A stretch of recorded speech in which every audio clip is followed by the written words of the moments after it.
Welcome to Flipkart seller guide. मैं हूं निर्भय और आज के इस वीडियो में मैं आपको बताऊंगा फ्लिपकार्ट के बल्क अपलोडिंग के बारे में। दोस्तों, कुछ लोगों का कमेंट मुझे मिला है कि वो बल्क अपलोडिंग का ट्राई बहुत दिनों से कर रहे हैं पर उनका बल्क अपलोडिंग हो नहीं पा रहा है। कुछ ना कुछ एरर्स हो जाते हैं और क्यूसी फेल हो जाता है। तो आज के इस वीडियो में मैं आपको बताऊंगा कि कैसे बिना एरर के आप बल्क अपलोडिंग बहुत ही आसान तरीके से कर सकते हैं। एक ऐसा ट्रिक मैं बताऊंगा जिससे आपको सिर्फ एक बार आपका एक्सेल फाइल जनरेट करना होता है और उसके बाद सिर्फ आपको 3 पैरामीटर्स चेंज करने होते हैं। वो है आपका SQID, आपका स्टाइल कोड और आपके इमेजेस। पर उससे पहले मैं आपसे रिक्वेस्ट करूंगा कि आप इस चैनल को लाइक कर दें, सब्सक्राइब कर दें और बेल आइकन को जरूर क्लिक करें ताकि जब भी मैं आपके सामने कोई नया वीडियो लेके आऊं आपको नोटिफिकेशन मिल जाए। तो चलते हैं, देखते हैं कैसे बल्क अपलोडिंग बहुत ही आसान तरीके से किया जाता है। तो सबसे पहले आपको फ्लिपकार्ट के पैनल पे लॉगिन करना है, जहाँ पे फिर आप ऐड न्यू लिस्टिंग में जाके आप ऐड न्यू लिस्टिंग कर सकते हैं या यहाँ से भी क्लिक कर सकते हैं ऐड न्यू लिस्टिंग। अब मैं यहाँ पे सिंगल लिस्टिंग तो आपको पता ही है कैसे करना है। बल्क लिस्टिंग के लिए आपको यहाँ पे क्लिक करना है ऐड बल्क लिस्टिंग। इसके बाद क्योंकि मेरा कैटेगरी टी शर्ट है तो मैं यहाँ पे क्लोथिंग सेलेक्ट करूँगा। क्लोथिंग सेलेक्ट करने के बाद यहाँ पे मैं टॉप वेयर सेलेक्ट करूँगा। टॉप के बाद फिर मैं यहाँ पे टी शर्ट सेलेक्ट करूँगा। टी शर्ट सेलेक्ट करने के बाद आपको यहाँ पे सेलेक्ट ब्रांड का ऑप्शन आएगा, तो मैं यहाँ पे ब्रांड सेलेक्ट कर रहा हूँ। ये मेरा ब्रांड नेम है। अगर आपका ब्रांड नेम ऑलरेडी रजिस्टर्ड है तो यहाँ पे आपको शो करेगा, आप यहाँ पे टाइप करके भी अपने ब्रांड नेम को कर सकते हैं। उसके बाद आपको कंटिन्यू करना है। कंटिन्यू करने के बाद तो आप यहाँ पे देखेंगे कि फ्लिपकार्ट ने यहाँ पे दो ऑप्शन रखा है। यहाँ पे एक न्यू ऑप्शन क्रिएट किया है, वो है अपलोड फोल्डर का, और एक दूसरा जो है वो पुराना टेम्पलेट है कि आप अपने एक्सेल फाइल को डाउनलोड करके उसमें चेंजेस कर सकते हैं। तो अभी यहाँ पे मैं अपलोड फोल्डर का यूज़ करके दिखाता हूँ आपको सेलेक्ट करना है ये। अब क्योंकि मैंने अपने डेस्कटॉप पे दो फोल्डर क्रिएट कर रखा है, आपको जो फोल्डर क्रिएट करना है वो इस चीज़ को ध्यान रखें कि जो आपका फोल्डर होगा वो आपके SQID के हिसाब से होना चाहिए, विदाउट वेरिएंट साइज। जैसे कि मैंने सिर्फ SQID लिखा है और इसमें साइज ऐड नहीं किया है, -SML XL कुछ भी नहीं ऐड किया है। 201 के अंदर जो आप इमेजेस प्लेस करेंगे ये याद रखें कि _1 से आपको रीनेम करना है। इस फोल्डर के अंदर जो फाइल है वो आप ध्यान रखें कि आपको जो फाइल नेम है, अगर आपका जो फ्रंट इमेज है वो _1 लास्ट में रखें, _2 सेकेंड इमेज के लिए, _3 थर्ड इमेज के लिए। और इस तरह आप अपने सारे इमेजेस को सीरियल वाइज इस तरह सेट कर सकते हैं। आप देख सकते हैं जो सेकंड फोल्डर है उसी तरह उसमें भी मैंने स्टाइल कोड चेंज किया है और जो सीरियल नंबर है इमेजेस का उसको अंडरस्कोर से मैंने चेंज किया है यहाँ पे। तो अब मैं यहाँ पे अपलोड फोल्डर करूँगा। अपलोड फोल्डर करने के बाद मैं यहाँ पे जो पहला फोल्डर है उसे मैं सेलेक्ट करके इसे अपलोड कर रहा हूँ। अपलोड करने के बाद आप देखेंगे कि जो _1 वाला जो इमेज था वो फ्रंट व्यू में लोड होगा और सेकंड इमेज जो है वो बैक व्यू में लोड होगा। और इस तरह से आप देखेंगे कि जो सारे इमेजेस हैं वो अपने आप यहाँ पे लोड होता जाएगा। तो अब ये इमेजेस सारे लोड हो गए हैं। तो आपने देखा कि यहाँ पे जो SQID मैंने जनरेट कर रखा है वो विदाउट साइज है, W के आगे मैंने कुछ नहीं ऐड रखा है।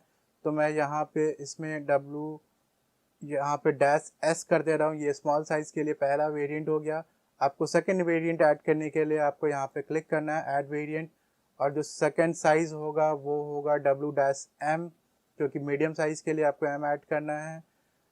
अगेन मैं एक और वेरिएंट ऐड कर रहा हूँ W-L साइज के लिए। अगेन मैं फिर से एक वेरिएंट ऐड कर रहा हूँ और W-XL कर दे रहा हूँ। तो आप देखेंगे कि 4 SQID मैंने क्रिएट कर रखा है ग्रुप आईडी के हिसाब से। SML और XL 4 इमेजेस मैंने यहाँ पे ऐड कर रखा है। अगर आपको अगर सेकंड फोल्डर अपलोड करना है तो आपको यहाँ से अपलोड मोर प्रोडक्ट करना है। उसके बाद फिर मैं सेकंड फोल्डर को यहाँ से सेलेक्ट करूँगा, उसे अपलोड करूँगा, अपलोड बटन।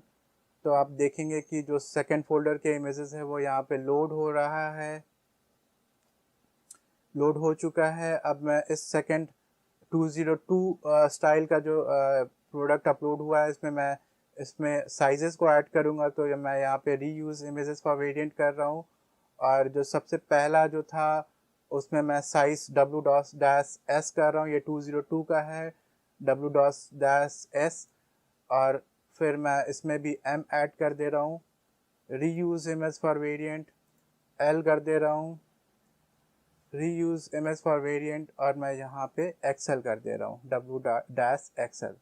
तो आप देखेंगे कि हमारे दो प्रोडक्ट के कैटलॉग इमेजेस यहाँ पे अपलोड हो चुके हैं। आपके पास जितने भी फोल्डर होंगे आप उन सबको एक साथ अपलोड कर सकते हैं। इसके बाद का जो अगला स्टेप है, आपको जनरेट फाइल करना है। तो यहाँ पे आप देख सकते हैं जनरेट कैटलॉग फाइल यहाँ पे दिख रहा है। तो मैं इस पर क्लिक करूँगा और एक फाइल डाउनलोड होगा। यहाँ पे लिख के आएगा आपको डाउनलोड टेम्पलेट। तो इस टेम्पलेट पे आपको क्लिक करना है, एक एक्सेल फाइल डाउनलोड हो जाता है आपके पास। मैं इस फाइल को ओपन कर रहा हूँ। तो देख सकते हैं कि जो एक्सेल फाइल है ये हमारा ओपन हो चुका है। तो सबसे पहला काम आपको ये करना है, एनेबल एडिटिंग करना है यहाँ पे, तक क्योंकि आपको ये फाइल को एडिट करना है। उसके बाद यहाँ पे आपको एक कमेंट आएगा, my cross has been disable. आपको इन कंटेंट्स को एनेबल करना है। एनेबल करने के बाद आप देखेंगे कि यहाँ पे इंडेक्स है, टी शर्ट्स है और इमेज गाइडलाइन है। तो आपको यहाँ पे टी शर्ट पे जाना है, या फिर आपका जो भी प्रोडक्ट है आपका नाम यहाँ पे आएगा। सपोज अगर फुटवेयर है तो यहाँ पे शूज़ आएगा। इसके बाद आप देख सकते हैं कि जो आपका SKU ID है वो यहाँ पे आ चुका है। 202 का XL, L, M और S, 201 का XL, L, M और S। जो सेकंड चीज़ है वो आपको यहाँ पे ब्रांड नेम आपको टाइप करना है। तो आप यहाँ पे बी ब्रांड नेम के लिए जो मेरा ब्रांड नेम है वो यहाँ पे टाइप कर सकते हैं। तो मैं यहाँ पे वाइल्ड हंक लिख देता हूँ और मैं इसे कॉर्नर से इस तरह से ड्रैग कर लेता हूँ, क्योंकि वाइल्ड हंक सबके लिए सेम है तो ये सेम ही डेटा इसमें जाएगा। अब आपको जो नेक्स्ट डेटा है यहाँ पे आपको देखना है, ये है जो आपका टाइप है। अगर आप देखेंगे यहाँ पे अगर ब्लू से लिखा हुआ है तो आपको इस पर क्लिक करना है और आपको टाइप, आप देखेंगे ये हाईलाइट हो चुका है। यहाँ पे आपको टाइप सेलेक्ट करना है आपके प्रोडक्ट के हिसाब से। तो क्योंकि ये प्रोडक्ट जो था मेरा राउंड नेक का था तो मैं इसे राउंड नेक को एज इट इज़ कॉपी करना है। याद रखें आपको इस डेटा को चेंज नहीं करना है, जैसे ही लिखा हुआ है वैसे ही आपको कॉपी करना है और वापस इस टी शर्ट वाले फाइल पे जाना है और यहाँ पे पेस्ट कर देना है।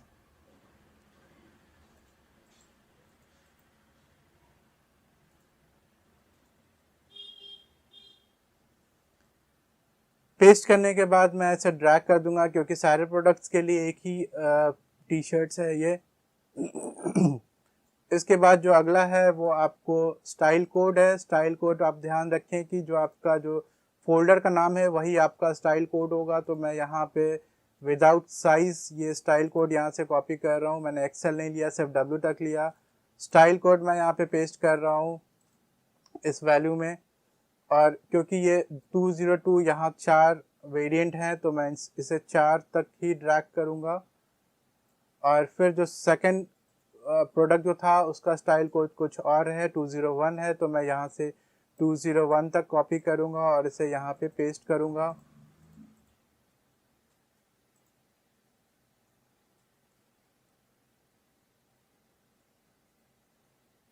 उसके बाद मैं इसे ड्रैग कर दूंगा तो दोनों के स्टाइल कोड अलग हो गया। 202 के 4 वेरिएंट, 201 के 4 वेरिएंट। इसके बाद जो अगला स्टेप है आपका जो है वो है साइजेस के लिए। तो मैं फिर से इस ब्लू लाइन पे क्लिक करूँगा, टेक्स्ट पे क्लिक करूँगा और मैं साइज सेलेक्ट करूँगा। तो यहाँ पे आप देख सकते हैं जो वैल्यू है S, M, L और XL के लिए है। तो मैं यहाँ पे टी शर्ट पे जाऊँगा और अब क्योंकि ये यहाँ पे देख सकते हैं ये एक्सेल का है तो मैं यहाँ पे टाइप करूँगा, सेलेक्ट कर सकता हूँ इसे ड्रॉप करके एक्सेल। ये L का साइज़ था तो मैं यहाँ पे ड्रॉप डाउन करके L ले सकता हूँ। M के लिए मैं यहाँ पे M ले सकता हूँ। यहाँ पे आप देखेंगे S का साइज़ है तो मैं यहाँ पे S लूँगा और फिर यहाँ पे XL आ गया तो मैं फिर से XL लूँगा। यहाँ पे इसका जो SKU ID है उसमें L है तो मैं यहाँ पे L लूँगा। तो इस तरह से आपको ये सारे डेटा को फिल करना है।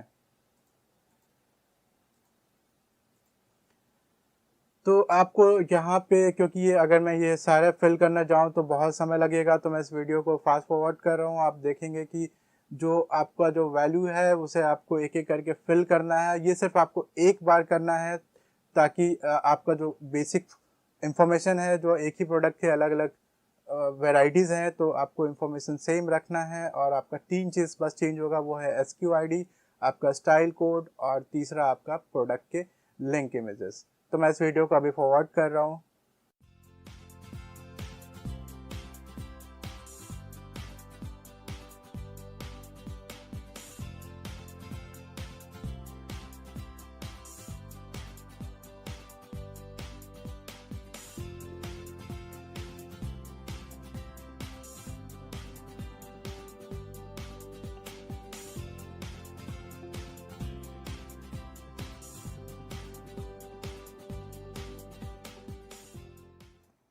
जो सबसे इम्पोर्टेंट चीज़ आपको लिस्टिंग में ध्यान देना है कि वो है वो आपका ग्रुप आईडी। ग्रुप आईडी क्या काम का आता है, अगर आप देखेंगे किसी एक प्रोडक्ट के अंदर आपको 4 साइज़ ऐड करने हैं तो आपको इस चीज़ का ध्यान रखना है कि ये जो चारों साइजेस हैं एक ही ग्रुप आईडी के अंदर आने चाहिए। तो इसके लिए मैं क्या करूँगा, ग्रुप आईडी और जो सबसे स्टार्टिंग में जो मैंने क्रिएट किया था जो स्टाइल कोड है उसको सेम रखना है। तो मैं यहाँ से इसे कंट्रोल सी करके कॉपी कर रहा हूँ और फिर ग्रुप आईडी की तरफ जा रहा हूँ। तो ग्रुप आईडी में मैं यही डेटा पेस्ट करूँगा। तो मैंने पेस्ट कर दिया। तो आप देख सकते हैं कि चार शुरू के 202 के ग्रुप आईडी सेम है और 201 के ग्रुप आईडी सेम है। इससे आपका ये होगा कि जो आपका फ़ोटोग्राफ है उसके अंदर 4 साइज़ वेरिएंट आ जाएंगे। ये बहुत ही इंपॉर्टेंट चीज़ है, आपको इस चीज़ का ध्यान रखना है कि ग्रुप आईडी अगर आपके 4 वेरिएंट है तो आपको जो ग्रुप आईडी का जो डेटा है वो उसको सेम रखना है। तो 202 का सेम रखा और 201 का सेम रखा।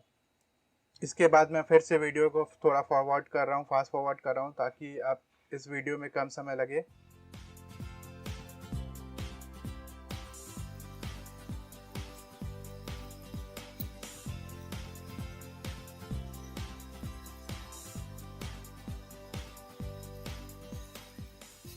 दोस्तों, जब आपको लगे कि ये सारा डेटा आपने फिल कर लिया है तो आपको सबमिट करने से पहले या अपलोड करने से पहले एक बार वैलिडेट ज़रूर करना है। वैलिडेट करने से के लिए आप देख सकते हैं यहाँ पे लिखा हुआ है प्रेस शिफ्ट कंट्रोल एस, और जो भी एरर आएगा वो इस जगह पे आ जाएगा। तो मैं कर रहा हूँ अभी कंट्रोल शिफ्ट और एस तीनों एक साथ प्रेस कर रहा हूँ। आपको यहाँ पे इस चीज़ का ध्यान रखना है कि आपका इंटरनेट कनेक्शन ऑन होना चाहिए और तभी दिखेगा आपको कि क्या क्या प्रॉब्लम हो सकता है यहाँ पे। तो आपने देखा कि यहाँ पे सीज़न का कुछ वैल्यू का प्रॉब्लम आ रहा है यहाँ पे। तो मैं इसे क्लोज करता हूँ और सीज़न पे जाता हूँ। मैं सीज़न सर्च करना है आपको, सीज़न कहाँ है, यहाँ पे कुछ गड़बड़ है। तो आप देख सकते हैं सीज़न पे मैंने यहाँ पे SS20 भी फिल किया था और जब ट्रैक किया तो SS21, 22, 23 हो चुका है, लेकिन जो अलाउड वैल्यू है वो सिर्फ 20 तक है यहाँ पे। तो आपको इसे एक एक करके पेस्ट करना पड़ेगा। तो मैं यहाँ से सीज़न SS20 कॉपी कर रहा हूँ और फिर यहाँ पे सेकंड डेटा पे भी यहाँ पे फिल कर रहा हूँ SS20। अब मैं दोनों को सेलेक्ट करके अगर ड्रैग करूँगा तो सारा जो सीज़न है वो SS20 हो चुका है। मेरे ख्याल से अब कोई प्रॉब्लम नहीं होना चाहिए। और फिर से मैं अब इसे वैलिडेट कर रहा हूँ। तो कंट्रोल शिफ्ट एंड एस का यूज़ कर रहा हूँ। तो आप देख सकते हैं कि जो हमारा वैलिडेशन है यहाँ पे पास हो गया है। तो ये इस चीज़ का आप हमेशा ध्यान रखें कि जब भी आपको अपलोड करना है तो उससे पहले आप वैलिडेट कर लें आपका सब कुछ जो है। इससे आपका ये होगा कि आपका क्यूसी का समय बचेगा। तो अब मैं इसे क्लोज कर रहा हूँ और मैं इस फाइल को सेव कर रहा हूँ। मैंने इस फाइल को सेव कर दिया और अब मैं इसे अपलोड करूँगा। तो मैं जा रहा हूँ फ्लिपकार्ट के सेलर। यहाँ पे आप देख सकते हैं यहाँ पे अपलोड फाइल का एक ऑप्शन आ रहा है ऐड बल्क लिस्टिंग के अंदर। तो मैं इसे अपलोड फाइल करूँगा। मैंने ये डाउनलोड के अंदर रखा हुआ है। तो मैं डाउनलोड से जो रिसेंट फाइल है इसे सेलेक्ट करके इसे अपलोड करूँगा। आप देखेंगे कि यहाँ पे लिखा हुआ है इन प्रोग्रेस से 7 और एक फेल हो गया है। तो फेल रिपोर्ट आप देख सकते हैं कि यहाँ पे एक जो SQID है वो फेल हुआ है। इसका रिपोर्ट अगर आपको चेक करना है तो आप यहाँ पे रिक्वेस्ट डाउनलोड का ऑप्शन पे क्लिक कर सकते हैं। मैं यहाँ पे रास्ट रिक्वेस्टेड फाइल पे क्लिक कर रहा हूँ। तो जो गलती मैंने किया था वो ये था कि मैंने दो SQID को सेम रखा था। मैंने यहाँ पे एक्सेल मिस किया था। तो मैं किसी एक को यहाँ पे एक्सेल कर देता हूँ। 2L हो गए थे। तो मैं यहाँ पे एक्सेल इसे कर देता हूँ और इस फाइल को फिर से सेव कर देता हूँ। सेव करने के बाद इस फाइल को मैं फिर से अपलोड करूँगा तो ये QC पास हो जाना चाहिए। तो इस तरह से आपका जो QC का जो समय है वो आपका जो है वो बच जाता है और फिर आप सक्सेसफुली अपने लिस्टिंग को अपलोड कर सकते हैं। इसके बाद अगर आपको कोई नया लिस्टिंग करना है तो ये सारे डेटा आपके सेम रहेंगे। सिर्फ आपका 3 चीज़ चेंज होगा, वो है आपका SQID, सेकेंड आपका स्टाइल कोड और आपका ग्रुप आईडी। बाकी सारा डेटा सेम रखना है। आप इसी फाइल को रीनेम करके सेव करके उसे अपलोड करेंगे और बहुत ही आसान तरीके से आपको देखेंगे कि आपका जो न्यू प्रोडक्ट है वो इसी तरह अपलोड हो जाएगा। मैं आपसे ये भी रिक्वेस्ट करूँगा कि अगर आपका कोई सवाल है या अगर किसी टॉपिक पे मैं वीडियो बनाऊं तो आप कमेंट बॉक्स में ज़रूर टाइप कर दें, ताकि मैं उन वीडियो को लेके आपके सामने लेके आऊँ और आपका सॉल्यूशन हो जाए। तो आई होप कि आपको ये वीडियो पसंद आया होगा। अगर आपको पसंद आया तो कृपया लाइक कर दें, सब्सक्राइब कर दें और बेल आइकन को जरूर क्लिक करें, ताकि जब भी मैं आपके सामने कोई वीडियो लेके आऊँ आपको नोटिफिकेशन मिल जाए। जय हिंद।